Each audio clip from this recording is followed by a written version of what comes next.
সাতক্ষীরা 4 আসনের এমপি জনাব গাজী নজরুল ইসলাম তিনি যে সম্পূর্ণ নির্দোষ এবং তাকে যে ফাঁসানো হচ্ছে, আজকে এই বিষয়ে আমরা আলোচনা করব। আপনারা সম্পূর্ণ ভিডিওটি দেখুন এবং বেশি বেশি করে ভিডিওটি শেয়ার করুন। প্রিয় দর্শক, আগে আমরা দেখব যে গাজী নজরুল ইসলামের প্রথম স্ত্রী তার ব্যাপারে কি বলেন। আগে আমরা সেই কথাটি শুনবো। আমার স্বামী গাজী নজরুল ইসলাম শহীদ মরিয়মের সাথে বিবাহ হয়েছে, এটা নিয়ে যারা লটাচ্ছে তীব্র প্রতিবাদ জানাই। প্রিয় দর্শক, আপনারা এই ভিডিওতে পরিষ্কার দেখতে পেলেন যে তার প্রথম স্ত্রী সাক্ষ্য দিচ্ছেন যে ওই যে মেয়ের সঙ্গে তাকে ধরা হয়েছে, মরিয়ম নামক যে মেয়ের সঙ্গে, সেই মেয়ের সঙ্গে তার বিবাহ হয়েছে। তার প্রথম স্ত্রী সাক্ষ্য দিলেন। এরপর আপনারা দেখবেন, আমরা দেখব যে সেই মেয়ে কি বলে।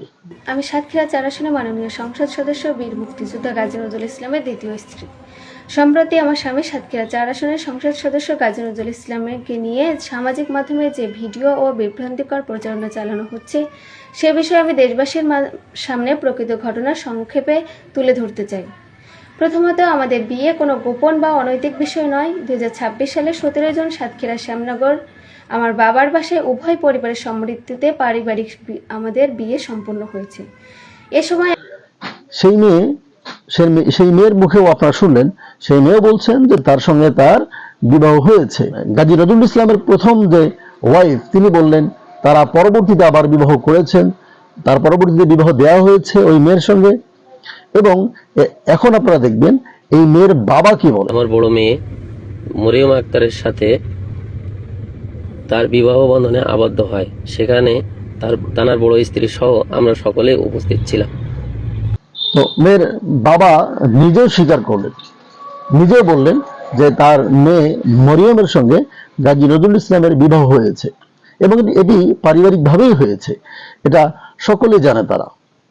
প্রিয় দর্শক, আসলে এই যে গতকালকের এই ঘটনাটি দেখার পর থেকে দেখতেছি আসলে বাম পাড়ায় মনে হয় বামপন্থীদের পাড়াটার মধ্যে মনে হয় আগুন লেগে গেছে। তারা যেভাবে কুৎসা রটাচ্ছে, তারা যেভাবে মানে এর পিছনে লেগেছে, মনে হয় যে আসলে সেখানে না গিয়ে তিনি কেন কোনো পতিতালয়ে গেলেন না, তার স্ত্রীকে না নিয়ে কেন কোনো মডেলকে নিয়ে, যেহেতু তিনি এমপি, এটার মডেল চাইলেই তো তিনি নিয়ে যেতে পারতেন। বড় ধরনের পতিতাকে তিনি সেখানে তার সাথে চাইলেই নিয়ে যেতে পারতেন। তিনি কেন এই ধরনের পতিতা কিংবা মডেলদের না নিয়ে তার স্ত্রীকে কেন নিয়ে তিনি রিসোর্টে গেলেন? এটা নিয়েই সম্ভবত এই বামপন্থীদের মাথার মধ্যে আগুন লেগে গেছে।